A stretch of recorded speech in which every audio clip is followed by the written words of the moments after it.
कल हम लोग डिस्प्लेसमेंट करंट पढ़ रहे थे। ओके, मैंने बोला था काफी इंपॉर्टेंट है, तो आज एक बार फिर से उसको रिवीजन करेंगे और एक दो कॉन्सेप्ट्स और पढ़ेंगे, फिर उसके बाद क्वेश्चंस वगैरह में ट्राई करेंगे।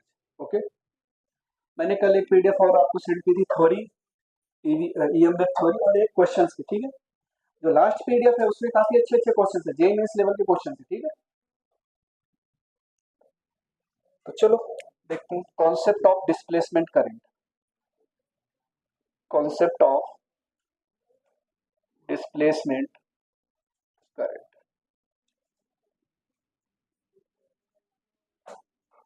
ठीक है,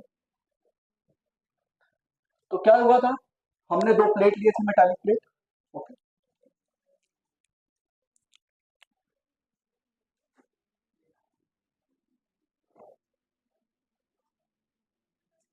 इसको हमने एक वायर के थ्रू एक बैटरी और रजिस्टर से अटैच कर दिया था। ठीक है,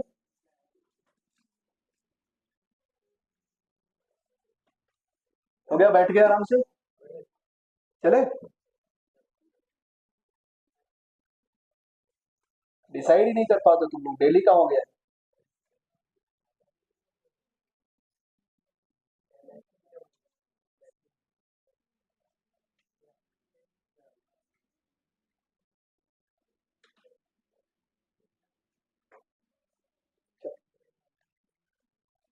वायर के थ्रू मैंने इस प्लेट को अटैच किया हुआ, ये रजिस्टर, ये बैटरी है, डीसी बैटरी है। इसमें जो करंट जाएगी वो कौन सी जा रही थी, conduction current. Within millisecond ये क्या हो गया था, चार्ज हो गया था।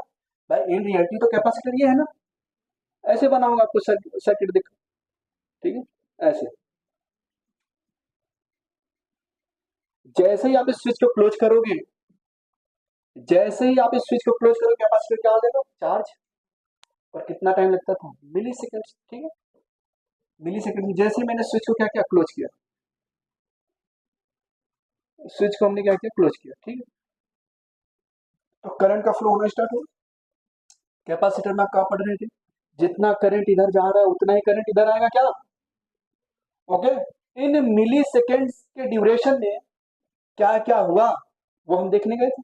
ठीक, क्योंकि इसके बीच में रियल में कोई मीडियम तो था नहीं, फिर कैसे करंट, सर जितना करंट इधर गया उतना ही करंट इधर कैसे आ गया। ठीक है, तो याद हो जब मैंने कैपेसिटर पढ़ाया था तो मैंने बोला था जब भी कैपेसिटर आए तो अपने आपको क्या सोचना है, कंडक्टर। दो कंडक्टिंग प्लेट्स लिए हमने। ठीक है, दो कंडक्टिंग प्लेट्स लिए। ओके, और उसको एक बैटरी से अटैच किया था, इसको चार्ज करते गए, चार्ज करते गए, चार्ज करते गए, चार्ज इसको अप टू सर्टेन लिमिट किया। उसके बाद चार्ज कर रहे थे तो चार्ज लीक हो रहा था ना, जिसको हमने क्या बोला था, कोरोना डिस्चार्ज। याद आ रहा है, लीकेज ऑफ चार्ज, क्योंकि कैपेसिटी होती है ना, किसी सिस्टम को कितना चार्ज करो। ओके, चल अब आप इसको चार्ज करते गए, करते गए, करते गए, इस पे माइनस क्यू, इस पे प्लस क्यू। ठीक है, विद इन मिली सेकेंड के ड्यूरेशन में ये चार्ज क्या होगा, इंक्रीज कर रहा होगा। चार्ज इंक्रीज कर रहा था तो फील्ड लाइंस किधर से किधर होंगी, प्लस क्यू से माइनस क्यू होंगी क्या, ये फील्ड लाइन थी, इलेक्ट्रिक फील्ड। अच्छा एक बात बताओ, कौन है रेहान, कौन है, इधर देखो ना, क्यों पीछे देख रहे हो, तो कोई भी नहीं है तो फिर क्यों पीछे देख रहे हो। चलो, आपने क्या किया, चार्ज करो, अभी देखो बातें नहीं, फिर से इसको चार्ज कर दो। चार्ज जैसे जैसे बढ़ रहा है वैसे वैसे इलेक्ट्रिक फील्ड भी, वेरिएबल इलेक्ट्रिक फील्ड क्या प्रोड्यूस करता था, मैग्नेटिक फील्ड, मैंने लिखवाया था कल। और यहाँ पे variable electric field magnetic field produce, variable electric field magnetic field produce किया। तो जब हम यहाँ पे नीडल लेके आए थे, मैग्नेटिक नीडल, तो क्या बना था, इसीलिए डिफ्लेक्ट हो रहा, समझ में आया। अच्छा, अगर मैं यहाँ पे पॉइंट पी एक सेलेक्ट करता हूँ, मान लो पॉइंट पी, मान लो ये पॉइंट पी है। ठीक है, यहाँ पे पॉइंट पी के जस्ट इस तरफ अगर मैं एक एम्पीरियन लूप लेता हूँ, क्या लेता हूँ, एम्पीरियन लूप, ये अपना है एम्पीरियन लूप। तो यहाँ पे तो सर करंट है तो मैग्नेटिक फील्ड है, यहाँ पे समझ में आ रहा है। पॉइंट पी के जस्ट इस तरफ आपने क्या लिया, एम्पीरियन लूप। एम्पीरियन लूप इतना बड़ा लेना है जितना स्प्लिट का एरिया कम से कम उससे तो बड़ा ही लेना है, उतना है उससे बड़ा। ठीक है, ओके चलो, ये अपना एम्पीरियन लूप है। ओके ठीक, स्प्लिट का समथिंग एरिया होगा, इसके बीच में डिस्टेंस होगा, वो सब अभी हम नहीं देखते। अब यहाँ पे हमने एम्पियर्स लॉ लगाया, तो एम्पियर्स लॉ ने सरेंडर कर दिया था क्या, बोला भाई अब हमारे पास की बात नहीं है, यहाँ पे करंट ही नहीं कंडक्शन, हम वहीं पे लगते हैं जहाँ पे कंडक्शन करंट मिलेगा। तो फिर यहाँ पे लोगों ने बोला भाई जब करंट नहीं है तो मैग्नेटिक नीडल थोड़ी सिलेक्ट कर रही है, तो मैक्सवेल ने बताया था ना कि भाई वेरिएबल इलेक्ट्रिक फील्ड है सर, और variable electric field variable magnetic field produce कर रहा है, जिसकी वजह से ये मैग्नेटिक नीडल रिफ्लेक्ट कर रही है। ठीक है, और उस करंट का अर्थ मैग्नेटिक फील्ड है, तो उन्होंने क्या बोला, करंट नहीं होगा, और उस करंट का नाम मैक्सवेल ने क्या दिया, डिस्प्लेसमेंट करंट। ठीक है, तो ये जो डिस्प्लेसमेंट करंट आया क्यों आ रहा था, वेरिएबल इलेक्ट्रिक फील्ड की वजह से। वेरिएबल इलेक्ट्रिक फील्ड क्यों आया, वेरिएबल चार्ज की वजह से। तो हमने इक्वेशन बनाया था, क्या बनाया था जल्दी से बताओ भाई, चार्ज इंक्रीज कर रहे हो तो इलेक्ट्रिक फील्ड भी, है ना, अगर चार्ज वेरिएबल है, चार्ज वेरिएबल है, चार्ज वेरिएबल है तो इलेक्ट्रिक फील्ड भी क्या था, वेरिएबल, और वेरिएबल इलेक्ट्रिक फील्ड क्या प्रोड्यूस करता है, हाँ produces magnetic field, produces magnetic field, magnetic field. Okay अच्छा,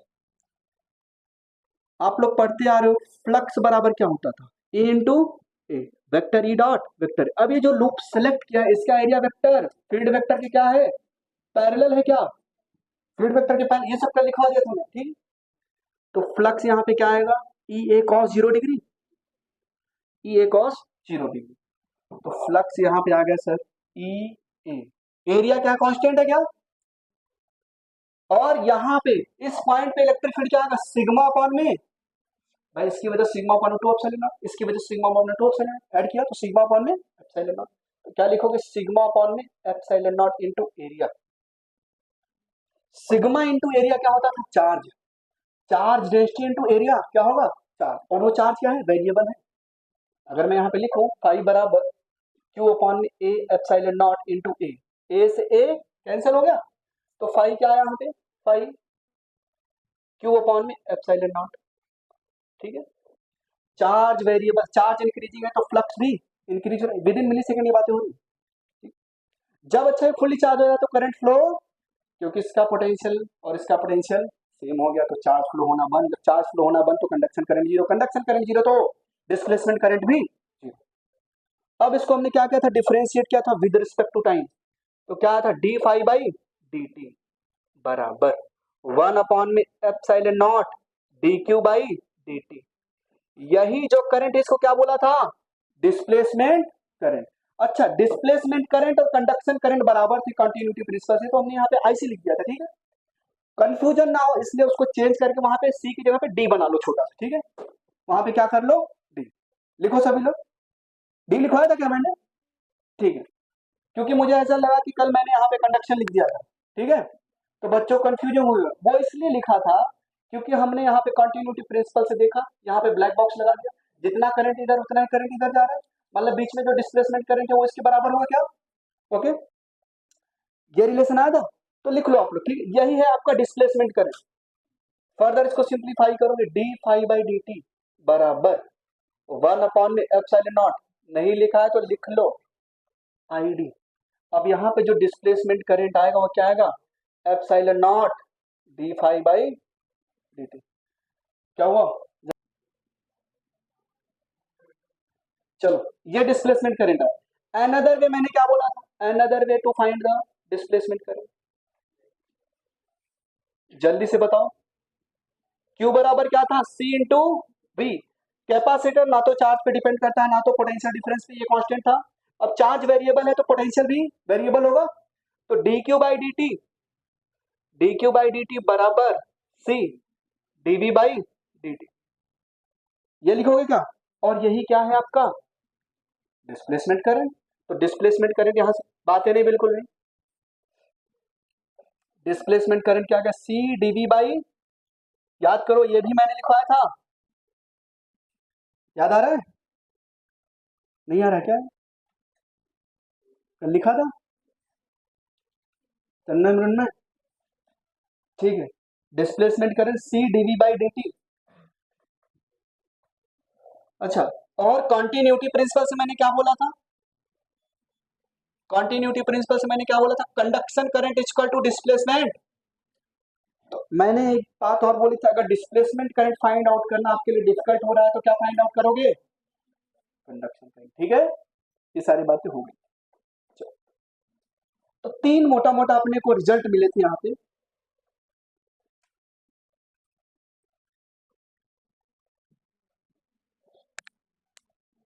वो तीनों ही लिखेंगे एक बार। वो क्या आया है बताओ? Epsilon not d phi. हाँ, ये बिल्कुल याद रखना, इलेक्ट्रिक फ्लक्स था ये, मैंने बोला था लिख लो, electric flux D phi by D T, या C d v by D T. ये पहला कॉन्सेप्ट, ये दूसरा, और तीसरा कंक्लूजन हमने क्या ड्रॉ किया था? आई सी बराबर आई डी। बस ये हमें तीनों याद रहने चाहिए। तो कल मैंने एम्पियर सर्किट लॉ पे बातें नहीं की थी ना, बात कर लेते आज। Amperes circuital law, amperes circuital law, क्या पढ़ा था आपने? एम्पियर सर्किटल लॉ, एक कोई लूप है, उसमें जो करंट पास हो रहा है, उस लूप का जो लाइन इंटीग्रल है वो mu naught times the total current. आपको याद है एम्पियर लूप लिया था, तो क्या लिखोगे? लाइन इंटीग्रल, ये लिखो सभी लोग, line integral equal to mu naught into sigma I. ठीक है, ओके चलो। अब मैक्सवेल और काफी साइंटिस्ट थे, एम्पियर्स वगैरह ये सब थे, तो कंक्लूजन इनका आर्गुमेंट चलता रहा। अभी जो हम नेक्स्ट इसमें बताने जा रहे हैं उसको हम बोलते हैं एम्पियर्स मॉडिफाइड लॉ या मैक्सवेल एम्पियर्स लॉ। ठीक है, जो नेक्स्ट है उसको लिखो, एम्पियर मॉडिफाइड, या इसी को बोलते हैं ampere Maxwell law, ampere Maxwell law. उन्होंने क्या बोला है देखो, सेटअप कुछ ऐसे था,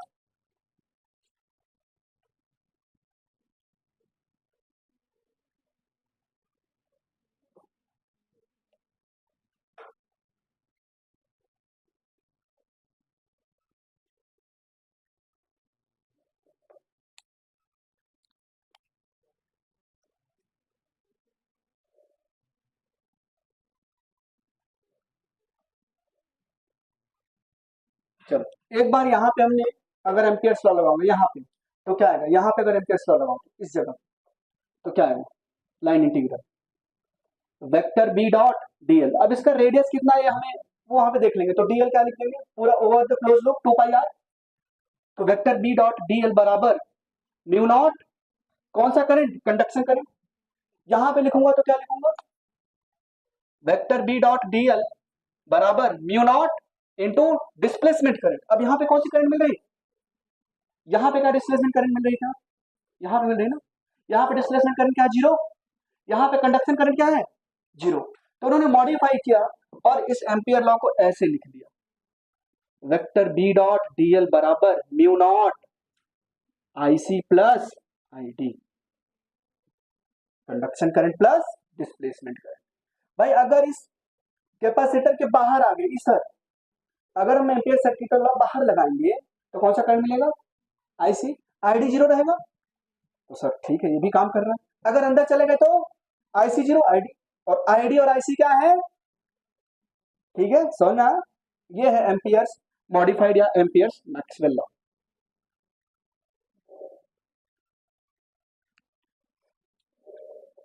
तो लिख लेना इसमें दोनों ही case. If the loop, if the loop, कौन सा लूप? Amperian loop. अगर पॉइंट क्या है? Outside the capacitor. If the amperian loop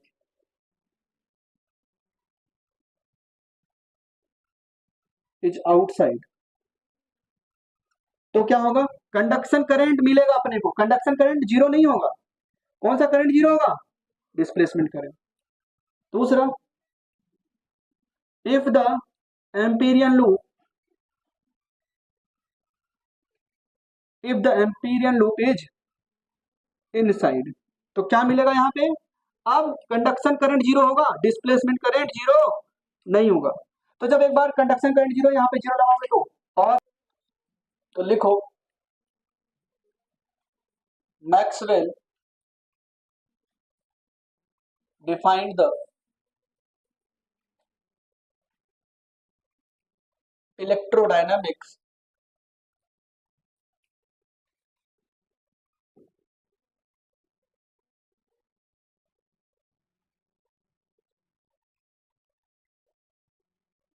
by the following four equations.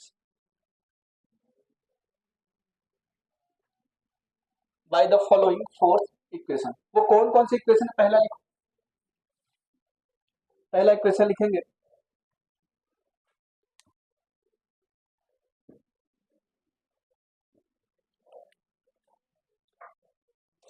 In close loop vector E dot B A क्या आया था? Q enclosed divided by epsilon naught. इसी को हमने क्या बोला था?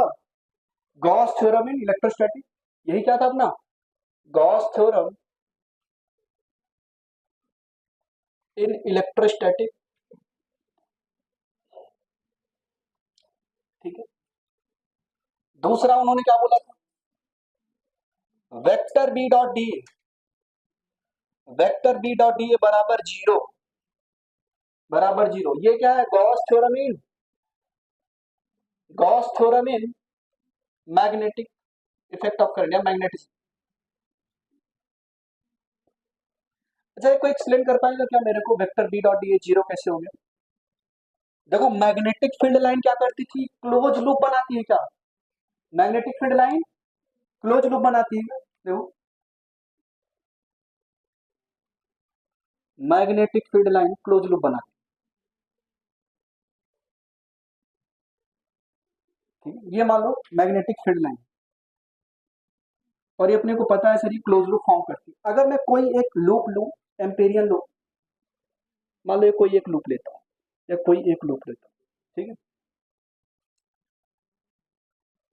तो जितनी फील्ड लाइन अंदर जा रहे उतनी ही बाहर जा रही, तो क्या आएगा यहाँ पे? Net zero. तो vector B dot D A क्या आ गया यहाँ पे? जीरो। ठीक है। Number of field line entry, number of field line entry, तो क्लोज लूप में क्या हो जाएगा? जीरो हो जाएगा ना। यहाँ पे देखो पैरेलल थे, यहाँ पे एंटी पैरेलल हो जाएंगे ना। एरिया वेक्टर अगर आपने लूप का इधर लिया हुआ तो यहाँ पे एंटी पैरेलल, यहाँ पे पैरेलल, तो प्लस और माइनस। तो number of field line entry equal to number of field line leaving, number of field line leaving the loop.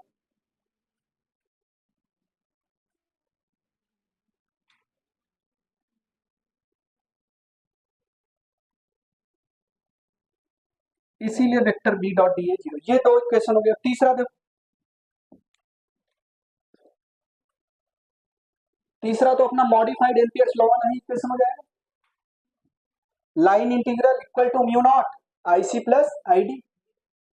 Third equation, line integral of vector B dot D L बराबर mu naught I C plus I D. ये क्या है? Modified ampere law या ampere Maxwell's law. Okay, इसी को हमने बोला था मॉडिफाइड क्या? एम्पियर्स लॉ या एम्पियर्स मैक्सवेल लॉ। यही अपना एम्पियर मैक्सवेल लॉ। फोर्थ यहाँ पे क्या होगा? तो fourth equation, magnetic field varying electric field से आया था क्या? अगर मैं यहाँ पे लिखूं in close loop vector E dot D L, ये कितना होता है? ईएमएफ के बराबर, बराबर माइनस डी फाई, कौन सा? Magnetic flux. ये चेंज हो रहा है तो मैग्नेटिक फ्लक्स भी चेंज होगा ना। ये है फोर्थ इक्वेशन। ये क्या है? फैराडेज लॉ था क्या? यही तो फैराडे लॉ है। इलेक्ट्रोमैग्नेटिक इंडक्शन में यही तो पढ़ा था आपने। Okay, Faraday law. तो मैक्सवेल ने इन 4 इक्वेशन से पूरी इलेक्ट्रोडायनेमिक्स को डिफाइन कर दिया। Okay, vector E dot dl बराबर ईएमएफ बराबर minus d phi by D T. ये क्या है आपका? अब जल्दी से लिखो, अब बातें मत करो। Faraday law.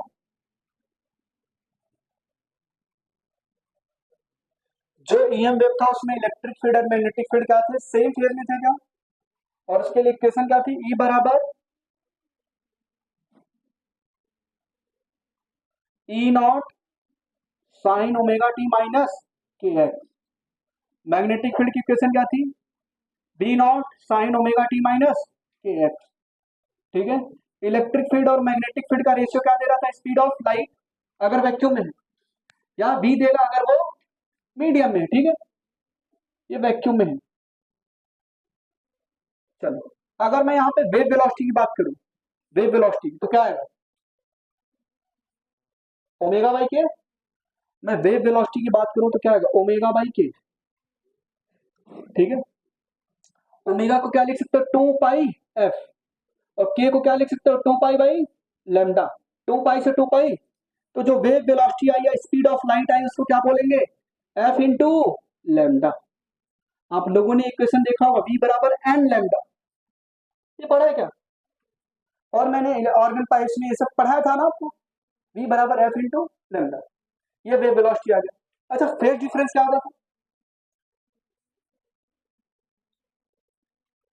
वेव लेंथ के बराबर डिस्टेंस चलेगा तो फेज डिफरेंस कितना होगा? क्या तो है? सही रखो यार, मैंने भूलिया वो। चलो इधर ध्यान दो। तो फेज डिफरेंस का जो फॉर्मूला था क्या पढ़ा था आपने? देखो, 2 पाई रेडियन घूमने में कितना आगे गया था? लेमडा। तो एक्स डिस्टेंस, तो बताओ फेज डिफरेंस अगर डेल्टा फाई है तो कितना पाथ डिफरेंस होगा? Delta x. तो डिवाइड कर दिया था हमने, तो यहां से एक रिलेशन मिला था अपने को। क्या मिला था? फेज डिफरेंस बराबर 2 pi by lambda into delta x. अच्छा, 2 पाई बाई लेमडा क्या है? के। तो मैं ऐसे भी तो लिख सकता हूँ, फेज डिफरेंस इक्वल टू के इंटू डेल्टा एक्स। और के क्या है यहाँ पे? वेव नंबर या प्रोपगेशन कांस्टेंट। ठीक है, ये सारे रिजल्ट्स लिखो, इंपॉर्टेंट आपके लिए। रेंज,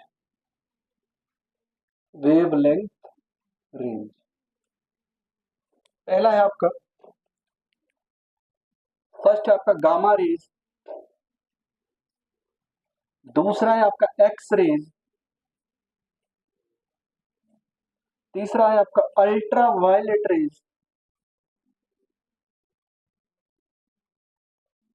उसके बाद आपका है विजिबल रेज,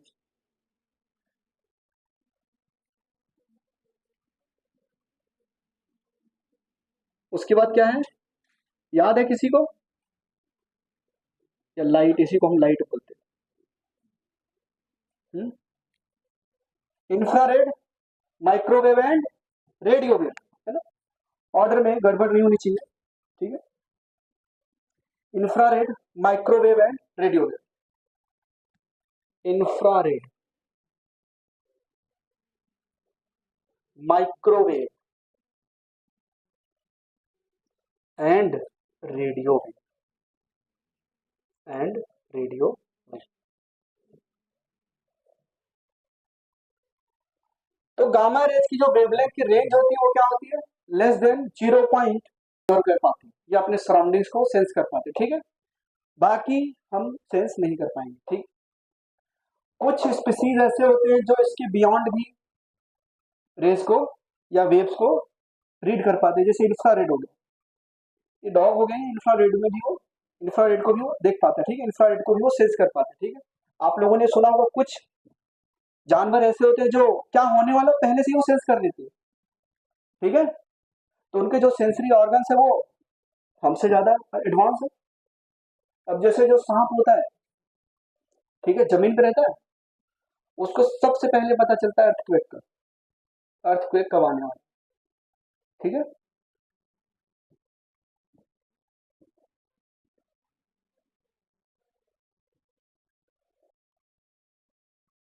अच्छा आप एक बात देखो, जैसे जैसे आप नीचे की तरफ जा रहे हो वेवलेंथ इंक्रीज हो रही क्या? जैसे जैसे आप नीचे तरफ जा रहे हो वेवलेंथ इंक्रीज हो रही, मतलब आप डाउनवर्ड डायरेक्शन में जाओगे तो वेवलेंथ क्या होगी? इंक्रीज करेगी क्या? डाउनवर्ड डायरेक्शन में वेवलेंथ इंक्रीज करे, ठीक है। और सभी क्या है? Electromagnetic wave. सभी क्या है? सभी की जो स्पीड होगी, अभी वैक्यूम में बातें हो रही, क्या होगी? 3 × 10⁸ अभी अभी आपने एक रिलेशन पढ़ा है, वेलोसिटी ऑफ द वेव बराबर फ्रीक्वेंसी इनटू लैम्डा। अगर ये सेम है, इधर ध्यान दो सभी लोग, अगर ये सेम है ना, स्पीड सभी की, अगर ये इंक्रीज हो रहा तो ये क्या होगा? डिक्रीज होगा। तो जैसे आप डाउनवर्ड डायरेक्शन जा रहे हो, वेवलेंथ इंक्रीज हो रहा है तो फ्रीक्वेंसी क्या होगा? डिक्रीज होगा, फ्रीक्वेंसी डिक्रीजेस। तो सबसे ज्यादा फ्रीक्वेंसी किसकी है? गामा रेज की। सबसे कम फ्रीक्वेंसी किसकी है? सबसे कम वेवलेंथ किसका है? सबसे ज्यादा वेवलेंथ किसका है? वहां पे देख सकते हो, ठीक है। बस ये एग्जैक्ट वैल्यू याद नहीं रखनी, बस ये रेंज याद रखना, ठीक है। और हम लोग इसी रेंज में काम करते हैं, ठीक है, विजिबल रेंज। इसका अगर मैं यहाँ पे बनाऊं, विजिबल रे को दिखाऊं यहाँ पे, विजिबल रे, तो आप लोग बचपन से याद करते चले आ रहे हो, विग्यो है ना, इंडिगो है ना, कभी कभी देखते हो जब बारिश हो रही तो आपको रेनबो दिखता है, ठीक है।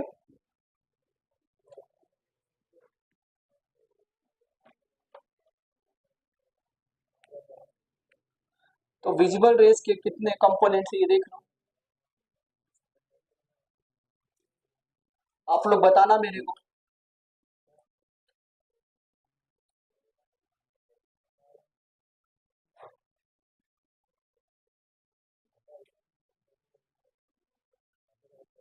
और ठीक है, सही है ना, क्या लिखोगे आप? हाँ, और इंडिगो और ब्लू और ग्रीन, येलो, ऑरेंज, रेड, ठीक है। ये है अपना विजिबल रिंग, ठीक है। अच्छा, इसमें ऊपर से नीचे जाओगे तो वेवलेंथ इंक्रीज करती है, इसमें भी अगर ऊपर से नीचे गए तो वेवलेंथ इंक्रीज और फ्रीक्वेंसी डिक्रीज करेगी, ठीक है। तो कभी भी देखो वेवलेंथ सबसे ज्यादा है ना किसका? रेड का। तो कभी भी देखो जो ट्रेन वगैरह का जो लास्ट डब्बा होता है उसके पीछे रेड लाइट होती है, तो कहीं भी देखो वार्निंग साइन के रूप में रेड ही यूज करते हैं, वेवलेंथ ज्यादा है, ठीक है। ओके। और एक होता है अपना वायलेट, उसका फ्रिक्वेंसी सबसे ज्यादा होता है, ठीक है। तो यहाँ पे लिख लो इसका, इसका क्या है? फ्रिक्वेंसी हाईएस्ट, इसका फ्रिक्वेंसी क्या होगा? Lowest, frequency lowest. इसका वेवलेंथ क्या होगा? लोवेस्ट होगा क्या? फ्रीक्वेंसी हाईएस्ट है तो वेवलेंथ लोवेस्ट।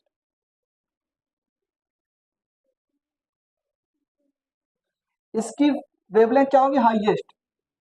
ये इसकी बात हो रही है, वेवलेंथ हाईएस्ट।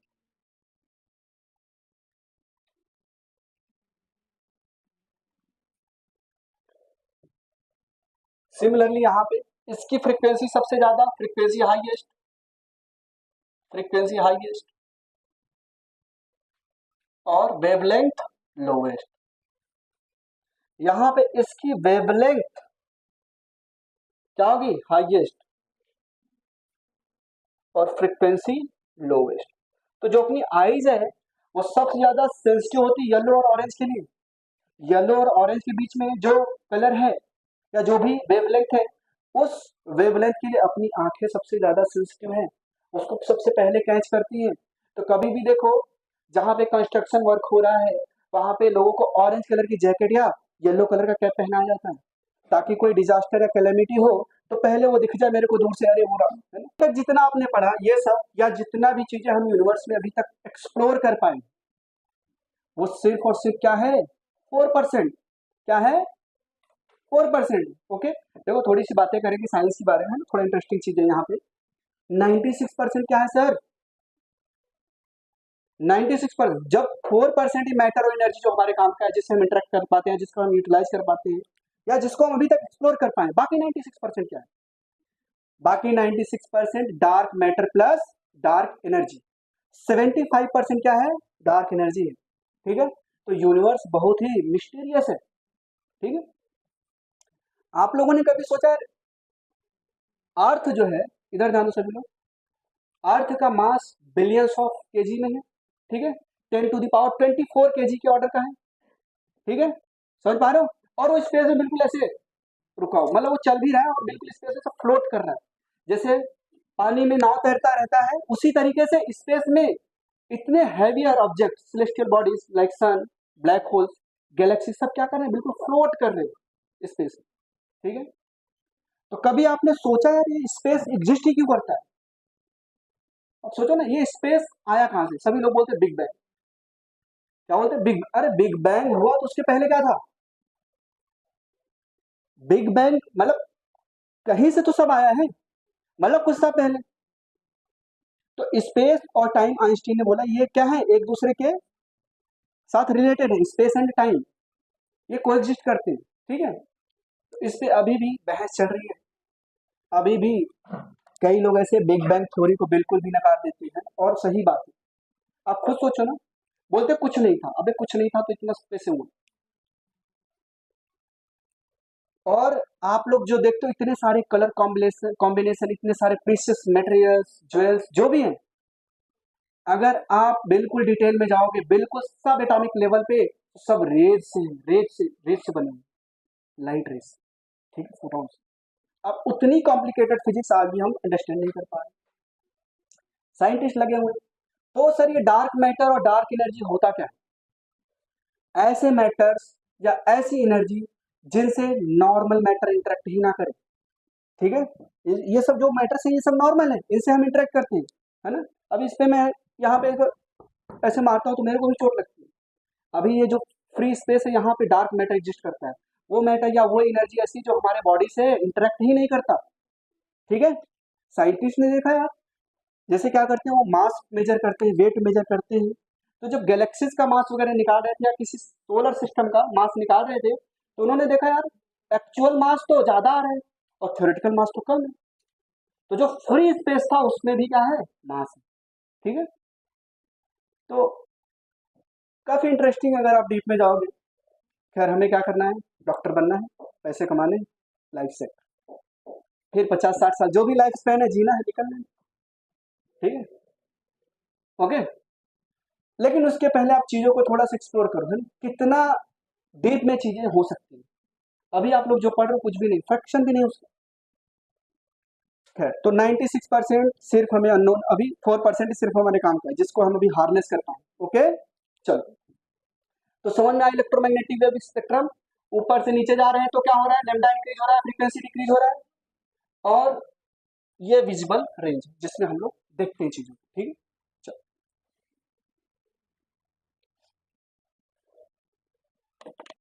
नोट डाउन हो गया। चलो, मैंने एक ईएम वेव की थ्योरी की पीडीएफ भेजी थी आपको, आई होप आप लोगों ने पढ़ा होगा। क्वेश्चन आज भी नहीं करा पाएंगे क्या है?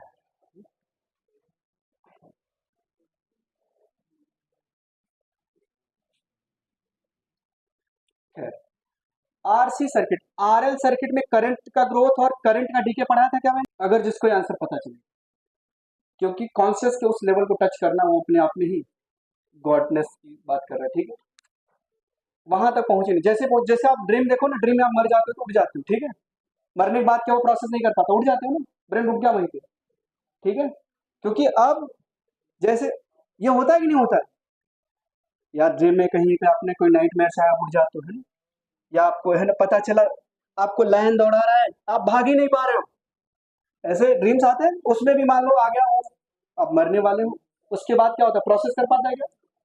तो उसमें भी देखना स्पेस, जब आप बिल्कुल स्पेस टाइम सिंगुलैरिटी पहुंचोगे ना, फिर मेंटल ब्लॉक, कुछ भी सेंस नहीं करेगा या एवरीथिंग सेंस करेगा, है ना?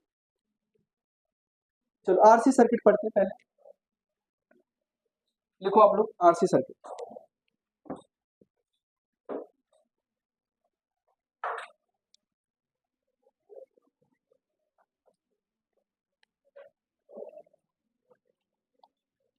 लिखो आरसी सर्किट, आरसी सर्किट। पहला लिखो charging of capacitor, charging of capacitor, charging of capacitor.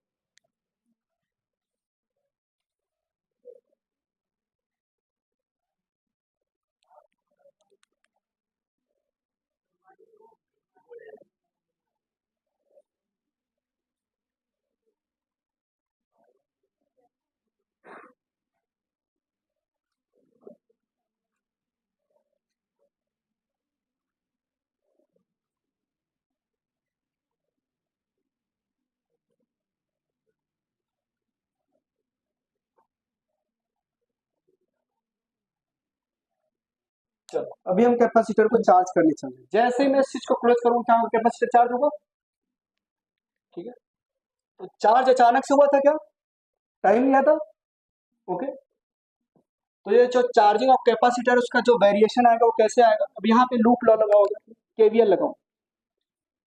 After applying KVL, after applying KVL, ठीक।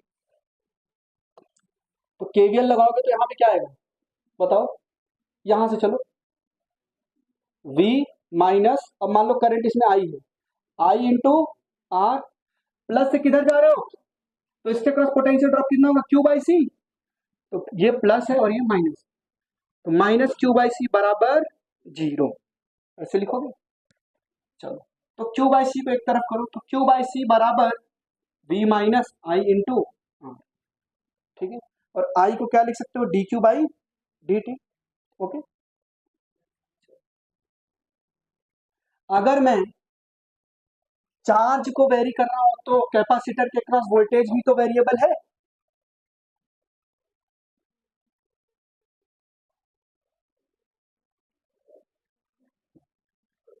लिखो I इंटू आर बराबर V minus Q by C. इसको सिंप्लीफाई करोगे तो क्या आएगा? I इंटू आर बराबर B C minus Q by C. R को इधर डिवाइड करोगे तो क्या आएगा? I बराबर B C minus Q by R C, और I को क्या लिख सकते हो? D Q by D T बराबर B C minus Q by R into C.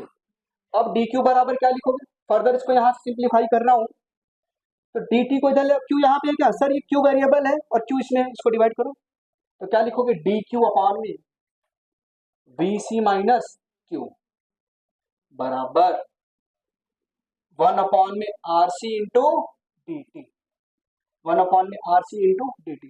तो एट टी इक्वल टू 0 पे चार्ज कितना था और at T equal to infinite पे फुल्ली चार्ज हो जाएगा। ओके, अगर मैं 1 अपॉन में क्या लिख रहा है? ये बी इंटू सी क्या है? कांस्टेंट है, चार्ज वेरिएबल है ना। तो बताओ क्या है?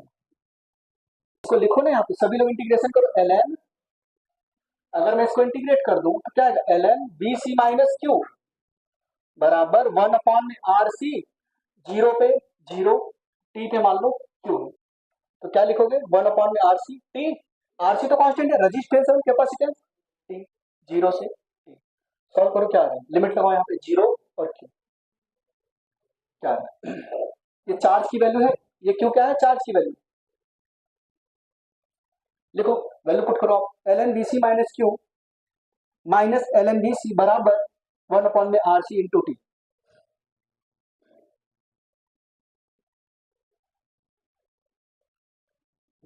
और यहाँ पे एक चीज आप भूल गए, क्यू का कोफिशिएंट क्या है?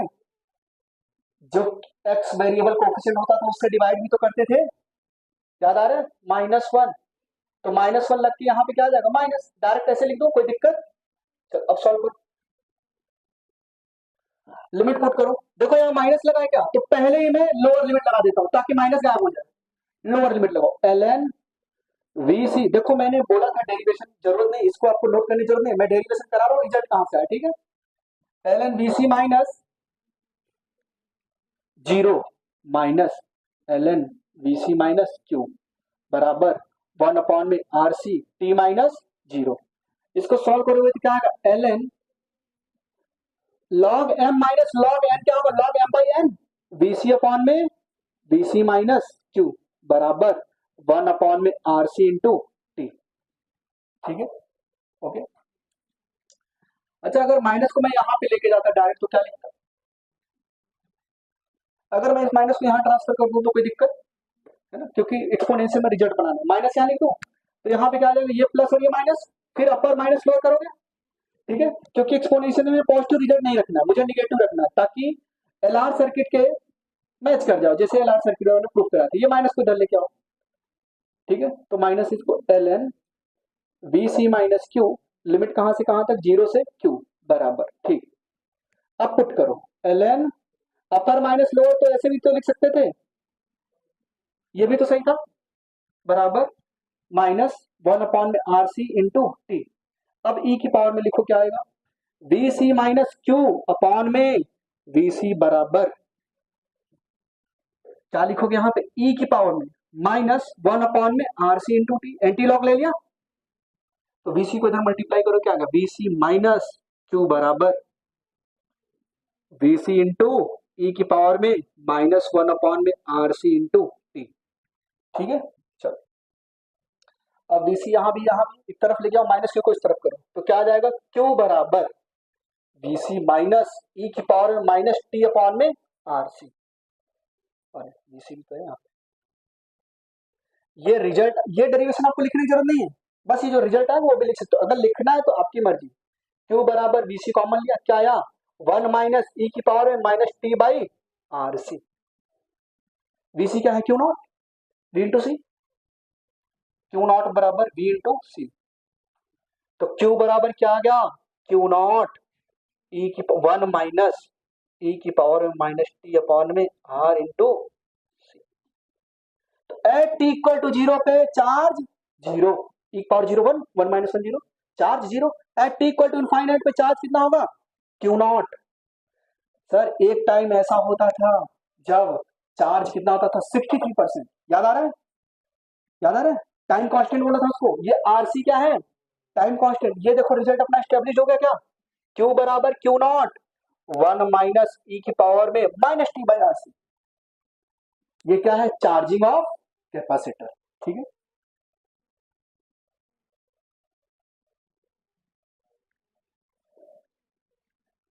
पहला case, at t equal to 0 पे चार्ज कितना होगा, Q बराबर Q नॉट ब्रैकेट में 1 माइनस e की पावर में माइनस 0 अपॉन में 2, तो e की पावर माइनस 0 क्या होगा 1, तो Q बराबर Q not in bracket 1 minus 1, तो पूरा टर्म ही 0 हो गया, तो at t equal to 0 charge capacitor पे कितना है 0। Second case, at t equal to infinite, at t equal to infinite Q बराबर क्या लिखोगे, Q नॉट 1 माइनस e की पावर माइनस इनफाइनाइट अपॉन में 2, माइनस इनफाइनाइट है ना, तो ये नीचे आएगा तो क्या हो जाएगा, बातें मत करो, मैंने अभी बोला बातें नहीं करनी, ये पूरा टर्म क्या इनफाइनाइट है क्या, किसी भी नंबर में इनफाइनाइट से डिवाइड करो क्या आएगा 0, तो ये पूरा का पूरा टर्म क्या होगा, 1 में से 0 को माइनस करो क्या आएगा 1 आएगा, कोई इफेक्ट पड़ेगा क्या, नहीं, तो Q बराबर क्या हो गया, Q not at time t equal to infinite capacitor क्या हो गया, fully charge. Sir at one time constant बता दो, एट वन टाइम कांस्टेंट मतलब RC के बराबर, ठीक है, माइवियर समझ में आ रहा है। थर्ड में मैं क्या, at t equal to at one time constant, at one time constant,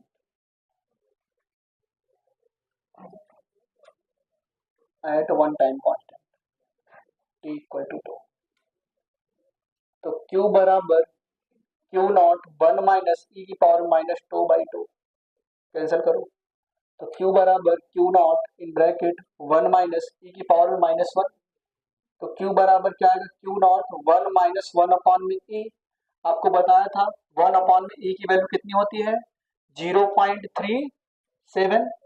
तो क्यू बराबर क्या लिखोगे क्यू नॉट ब्रैकेट में 1 माइनस 0.37। तो क्यू बराबर क्या आ गया 0.63 क्यू नॉट। या क्या तो टाइम कांस्टेंट वो टाइम है जब कैपेसिटर पे चार्ज कितना होगा 0.63। मतलब कैपेसिटर 63% चार्ज हो चुका हो गया। कैपेसिटर क्या हो चुका है 63% चार्ज हो चुका है। ठीक है अगर मैं यहाँ पे चार्ज वर्सेस टाइम का ग्राफ बनाऊं तो कैसा बनेगा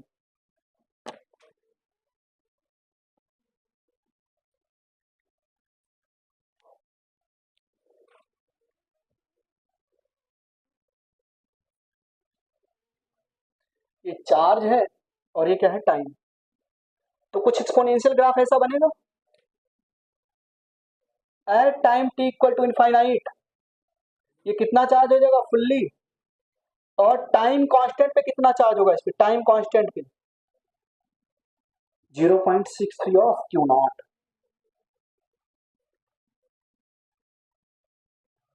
0.63 ऑफ क्यू नॉट ये आएगा आपको। ठीक है चलो नोट डाउन करो इसको।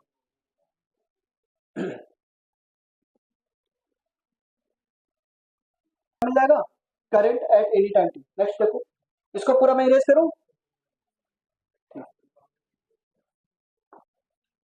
अब इस सर्किट में at any general time current क्या होगा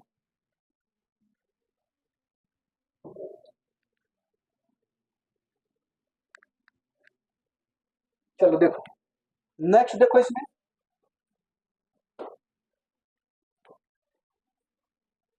current eight any time T. इसमें पहला क्या देख लिया charge at any time T. दूसरा क्या है current eight any time T. भाई बातें मत करो यार है मना किया ना मैंने बात करने की। Current eight any time T तो क्यू बराबर क्या दिया क्यू नॉट 1 माइनस ई की पावर में minus T by two. Differentiate करो with respect to time. I बराबर क्या होता है D Q by D T. तो Q naught as it is रखो 1 को डिफरेंशिएट करो क्या आएगा 0 माइनस ई की पावर में माइनस टी है तो क्या लिखोगे ई की पावर में माइनस टी बाई टू। और माइनस टी बाई टू को अगर डिफरेंशिएट करो क्या आएगा -1 अपॉन में टू। यह है क्या मल्टीप्लाई करोगे तो क्या आएगा आई बराबर Q not minus minus plus हो गया क्या क्यू नॉट अपॉन में टो इंटू ई की पावर में माइनस टी अपॉन में टो। और टो की वैल्यू क्या है आर इंटू सी। आई बराबर क्या आएगा क्यू नॉट अपॉन में आर इंटू सी इंटू ई की पावर में माइनस टी अपॉन में आर सी। ऐसे भी तो लिख सकता हूँ। अच्छा क्यू नॉट अपॉन में सी क्या है वी नॉट। तो क्या लिखोगे अच्छा ये मैं वी दिया था ना वी वी अपॉन में आर ई की पावर में माइनस टी अपॉन में आर इंटू सी। यह है current eight any time T. तो टी इक्वल टू जीरो पे करंट क्या है टी इक्वल टू जीरो पे ये 1 हो जाएगा क्या वी बाई आर आई बराबर V by T equal to zero पे इसमें कोई भी चार्ज तो वी बाई आर आएगा। इसके क्रॉस कोई पोटेंशियल नहीं होगा ना तो सारा का सारा पोटेंशियल ड्रॉप इसके क्रॉस है क्या तो वी बाई आर। तो ये बात समझ पा रहे हो at T equal to infinite sir इस पे चार्ज फुल्ली चार्ज हो गया करंट फ्लो होना बंद हो जाएगा। यहाँ पे देखो मैंने बताया था ना at T equal to infinite जब कैपेसिटर फुल्ली चार्ज हो गया तो करंट फ्लो होना यहाँ पे इनफाइनाइट रखोगे तो 1 अपॉन इनफाइनाइट आएगा और इनफाइनाइट से इनफाइनाइट। तो इसमें भी केसेस बना सकते हो। अगर मैं इसका ग्राफ बनाऊं तो क्या एक्सपोनेंशियली डिक्रीजिंग है क्या करंट सर्किट में इनिशियली वी बाई आर था इनफाइनाइट पे 0 मतलब सर करंट डिक्रीज कर रहा है क्या। तो अगर करंट वर्सेस टाइम का ग्राफ बनाओ तो क्या बनाऊंगा देखो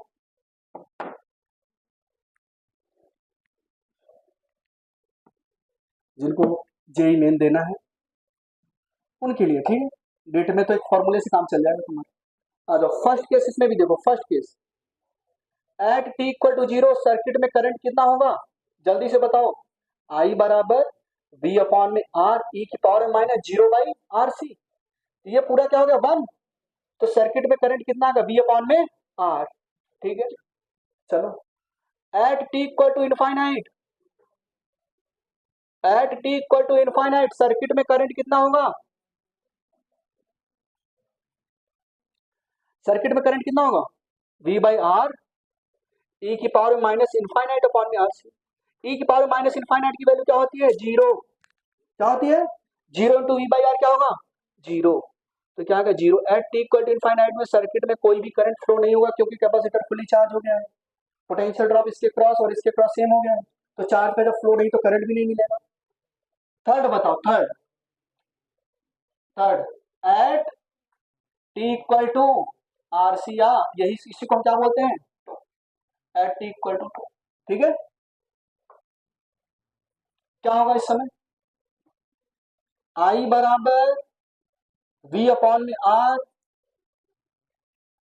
ई की पावर में माइनस, तो मतलब आरसी है ना,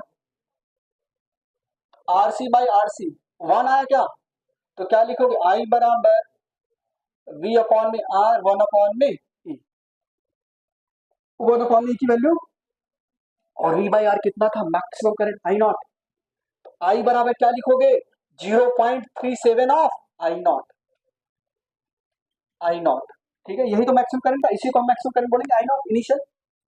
मतलब टाइम कांस्टेंट वो टाइम है जब सर्किट में करंट क्या हो गया? 37% ऑफ द इनिशियल करंट या मैक्सिमम करंट। अगर मैं इसका ग्राफ बनाऊंगा करंट वर्सेस टाइम का, करंट वर्सेस टाइम का, तो कैसा बनेगा? Sir at T equal to zero current का है maximum, at T equal to zero पे करंट यहां पे आएगा, और at T equal to infinite पे करंट क्या है? जीरो। ये क्या है? टी इक्वल टू जीरो, ये टी इक्वल टू इनफाइनाइट है।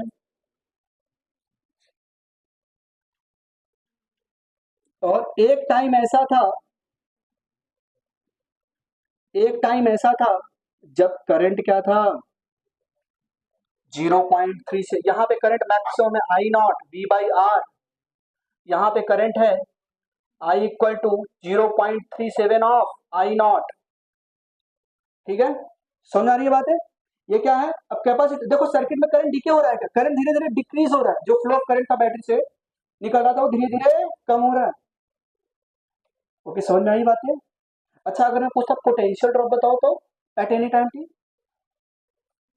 तो क्या करते हैं? यहाँ पे सी से डिवाइड कर देते तो क्या मिल जाता? Potential drop eight any time T.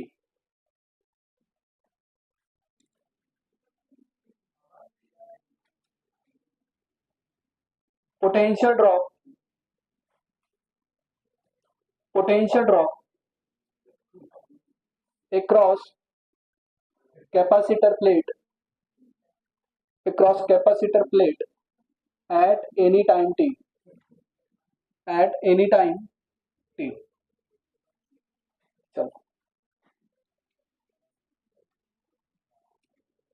तो Q बराबर क्या था? Q not one minus E की पावर में, देखो कई जगह पे लिखा होता है exponential minus T by RC, तो उसका मतलब ई की पावर में ही है, ई की पावर में माइनस टी बाई आरसी। अब मैंने क्या बोला? एट एनी टाइम टी क्या चाहिए? पोटेंशियल। सी से डिवाइड कर दो क्या? तो क्या आ जाएगा? Potential drop across capacitor at any time T equal to V, अपने जो माना था इनिशियल वी, वी नॉट, इसको वी नॉट, ये वी नॉट ही है, ठीक है, initial V into one minus E की power minus T by R C. समझ में आया क्या? ये क्या आ गया? Potential drop across capacitor. Same cases इसमें भी बनेंगे, अगर T equal to zero put करोगे तो ये तो पूरा जीरो हो गया। At T equal to zero potential drop across capacitor क्या आएगा? जीरो। फिर जीरो आना भी चाहिए क्योंकि इनिशियली क्या था? वो uncharge. T equal to infinite पे वी आएगा, आना भी चाहिए क्योंकि टी इक्वल टू इनफाइनाइट वो क्या आया था? Fully charge. At T equal to R C क्या आएगा? बताओ?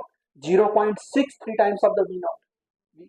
ठीक है, मतलब टाइम कांस्टेंट वो टाइम है जब कैपेसिटर के क्रॉस चार्ज कितना होगा? कैपेसिटर चार्ज कितना होगा? 63% ऑफ इनिशियल चार्ज या क्यू नॉट, जितना भी टोटल चार्ज था, और उसके क्रॉस जो पोटेंशियल ड्रॉप होगा वो भी क्या होगा? 63% ऑफ जो ईएमएफ दिया बैटरी का। ठीक है, अच्छा, अब इसी में एक सबसेक्शन है पोटेंशियल ड्रॉप का क्रॉस। अगर मैं पूछता हूँ रजिस्टर बताओ, अगर मैं इसी पूछ लेता हूँ पोटेंशियल, ये सारे केसेस आप बना लेना, अब मैं नहीं लिखा रहा हूँ, ठीक है। पोटेंशियल ड्रॉप अक्रॉस रजिस्टर, कल सभी लोग ईएम वेव के यूजेस पढ़ के आएंगे, ठीक है, मैंने वो थ्योरी वाली पीडीएफ सेंड पे उसमें लिखा हुआ है यूज ऑफ इलेक्ट्रोमैग्नेटिक वेव, देखना आप लोग, है ना, सीक्रेट लेटर्स वगैरह है पढ़ने के लिए, जहाँ पे यूवी लाइट मारो है ना, जो सीक्रेट मार्क्स होते हैं वो दिखने लगते हैं। ठीक है, पहले जमाने में सीक्रेट लेटर्स को लिखने के लिए मैं बताऊंगा, है ना, अनियन का जूस इस्तेमाल करते थे। अनियन का जूस निकाला, फिर उससे लिखा, वो दिखता नहीं है ऐसे जनरली, उसको सनलाइट में ले जाके ऐसे देखो, फिर वो दिखेगा क्या लिखा हुआ। ठीक है, अब आप लोग ये इस्तेमाल मत करना, ठीक है, सीक्रेट लेटर लिख लो, पता चला। पोटेंशियल ड्रॉप अक्रॉस रजिस्टर क्या आएगा, I into R, I into R at any time t. Current क्या था, करंट क्या था, v अपॉन में आर इंटू ई की power minus T by R C. Since आपको पता है आई बराबर, यहां पे निकाला क्या कहीं पे, हाँ, v अपॉन में आर ई की पावर में minus T by R C. अगर मैं यहां पे पुट करूं तो potential drop across resistor at any time T क्या होगा, v अपॉन में आर ई की पावर में minus T by R C into R, R से आर, तो क्या गया, potential drop across resistor at any time T क्या है, v ई की पावर में minus T by R C या टू, यह है क्या।